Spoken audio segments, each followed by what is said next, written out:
Então, sadismo, masoquismo, exibicionismo, fetichismo, voyeurismo, travestismo, tantas e tantas situações em que nós colocamos que são desvios sexuais, saem do padrão normal da sexualidade plena. E traz problemas para o indivíduo. Às vezes a gente olha assim, é um meio sem vergonhinha. Ele faz isso porque gosta, faz isso porque quer. Sim, faz porque gosta, porque quer. Mas por que desenvolveu tal desvio? Será que isso traz algum tipo de sofrimento? No primeiro bloco, nós já entendemos que sim, que muitas pessoas têm buscado, inclusive, tratamento, terapia.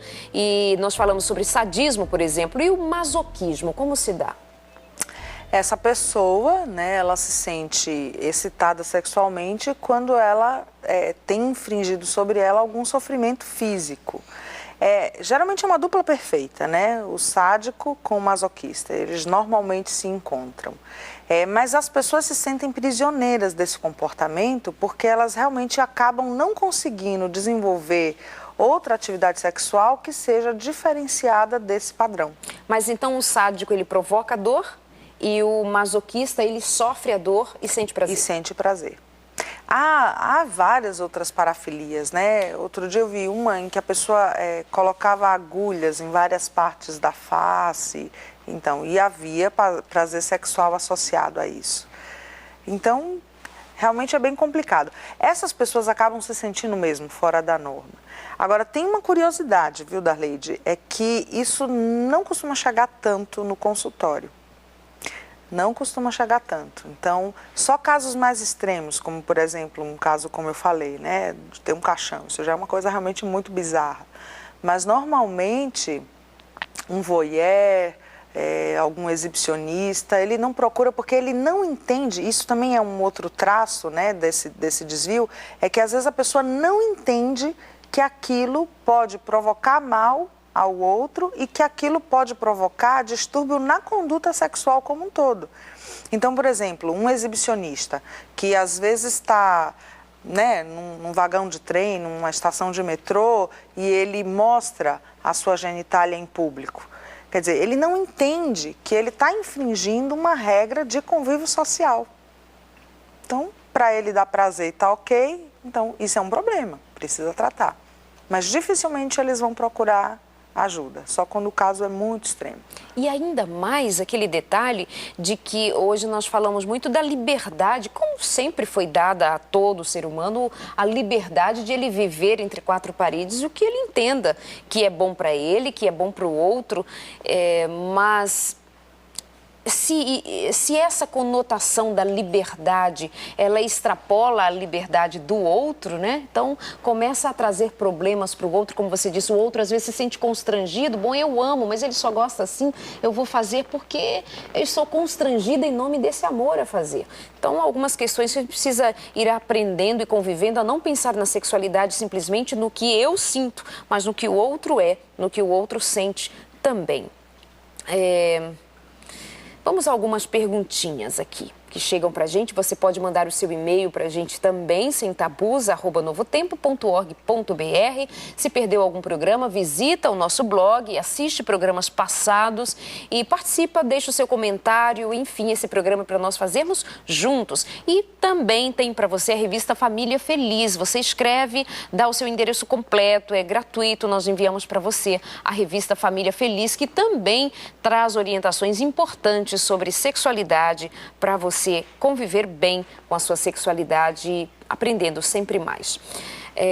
Deixa eu perguntar aqui, escolher uma perguntinha, diz assim,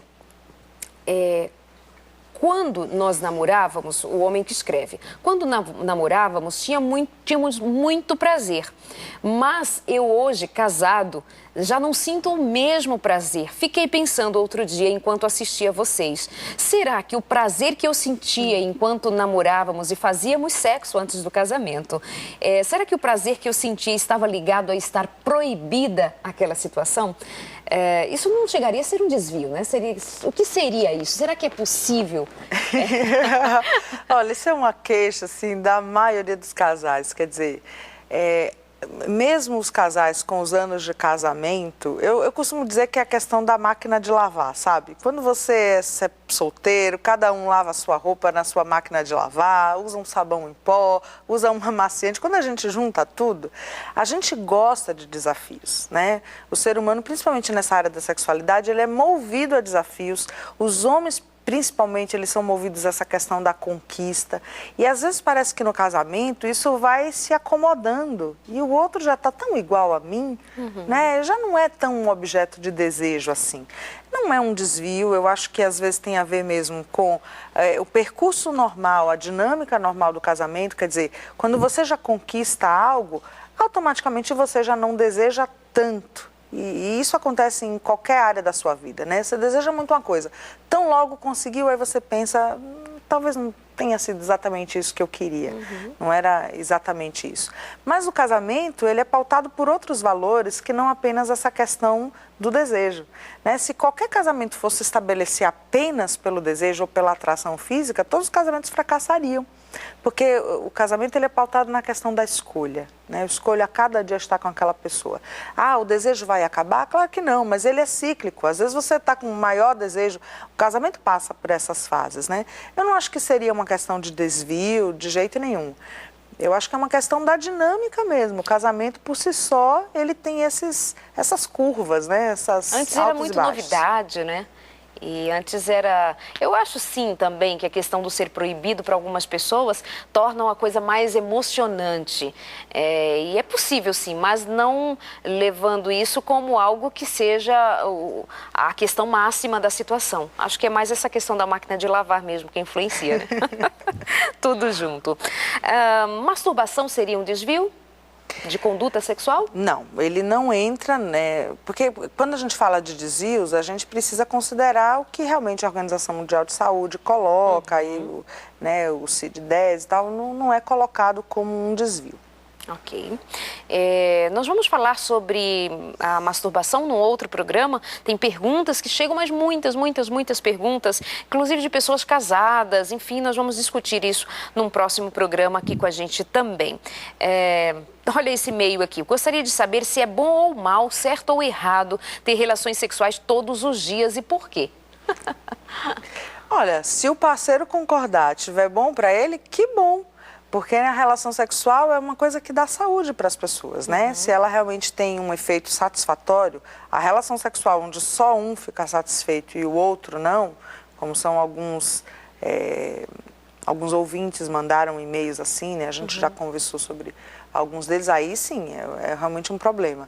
Mas se está bom para os dois, não tem uma medida certa de, né, quantas vezes Mas na venhamos semana, e convenhamos que não é normal relação sexual todos os dias, onde os dois se sintam absolutamente satisfeitos. Porque senão ele não estaria perguntando assim, é bom, é ruim, é certo, é errado, por quê, por que não, todos os dias.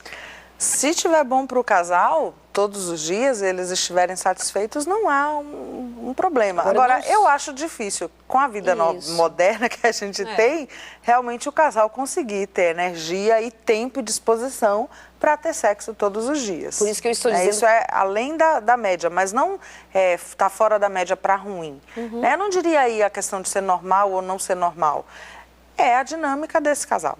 Se está funcionando ou não, né? Porque não se frustre se para o outro não funciona assim. A questão é que para você pode estar muito bom, se para o outro não está, então não está bom. Então está certo? Não está. Está errado, porque o outro não está bem, não está satisfeito com essa dinâmica toda. Chegando ao finalzinho de mais um Sem Tabus, eu sei que você aí de casa às vezes reclama pra gente que passa muito rápido, que é assim mesmo. É para você ficar com gostinho de quero mais e acompanhar a gente de terça para quarta e de quinta para sexta, toda semana, um programa para você aprender mais e saber mais sobre a sexualidade. Seu recadinho, então, nós falamos hoje sobre algumas parafilias, de modo em geral, todas elas precisam ser vistas, encaradas, e buscar-se uma terapia, um tratamento para elas. Respondemos algumas perguntinhas, mas de um modo em geral, nesse contexto, o que você diz hoje para os casais? É muito difícil a gente chegar em termos de sexualidade e sair pontuando, né? Isso é normal, isso é anormal.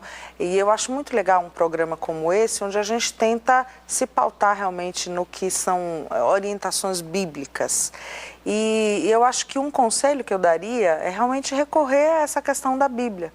Quer Quer dizer, que você trate o outro como você gostaria de ser tratado, que haja harmonia ali naquele casamento, no sentido de essa doação do corpo para o outro, que a gente respeite o corpo do outro, porque eu acho que quando você fala de parafilias, entra muito essa coisa do não respeito ao corpo do outro. E é esse o conselho, né? Tentar sempre priorizar também esse outro que está comigo e que está vivendo a sexualidade, que está dividindo a sexualidade comigo. E você fala em Bíblia, nos traz à memória o que a palavra de Deus diz que o nosso corpo é. É um santuário, né? É templo de Deus, é morada do Espírito de Deus. Então, ele não pode ser tratado como um objeto simplesmente de prazer. Nosso corpo não é um objeto só de prazer. Nossa mente, nosso organismo, nossa estrutura é muito mais do que simplesmente sentir ou não sentir um orgasmo. É simplesmente dizer que tem prazer sexual da maneira que for, se utilizando das parafilias ou das fantasias mais absurdas ou das questões mais inadequadas que nós possamos imaginar no conceito da normalidade humana.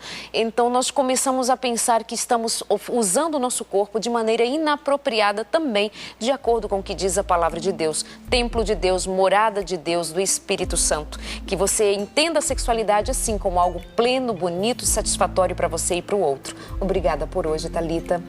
A gente volta conversando ainda com esta sexóloga que está nos ensinando tanto nos últimos programas também, como todos os profissionais que passam por aqui. Muito obrigada por sua companhia. Até o próximo encontro. Nós vamos esperar sempre você aqui no nosso cantinho, sem medo e sem vergonha de falar de sexo, sem nenhum tabu. Até lá.